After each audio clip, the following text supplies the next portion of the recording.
High guys, welcome back to my channel Arpita explore.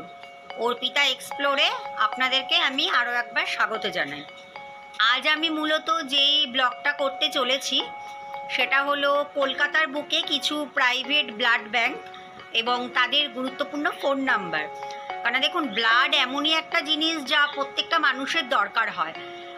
যখন বিশেষ চরম মুহূর্ত থাকে সেই সময় দেখা যায় অনেক ব্লাড ব্যাংকে হয়তো সেই গ্রুপে রক্ত হয়তো অ্যাভেলেবেল থাকে না। তো তার জন্য আজকে আমি আমার ভিডিওতে দিলাম কলকাতার মধ্যে কিছু প্রাইভেট ব্লাড ব্যাংক এবং তাদের ফোন নাম্বার। আশা করি নিশ্চয়ই এই ভিডিওটা খুব হেল্পফুল ভিডিও হবে। তো কথা না বাড়িয়ে পুরো ডাইরেক্ট ভিডিওতে চলে যাওয়া যাক। আর আরেকটা কথা, যদি আমার চ্যানেলটা আপনার ভালো লেগে থাকে তাহলে প্লিজ আমার এই চ্যানেলটা লাইক করবেন, শেয়ার করবেন এবং সাবস্ক্রাইব করবেন। কারণ আপনাদের লাইক, শেয়ার, সাবস্ক্রাইব কিন্তু আমাকে নতুন নতুন ভিডিও তৈরি করার জন্য কিন্তু ভীষণভাবে মোটিভেট করে। তো চলুন আমি ব্লগটা শুরু করি। দেখুন, আপনারা দেখতে থাকুন, সঙ্গে থাকুন, ভিডিওটা দেখার জন্য অনুরোধ রইল।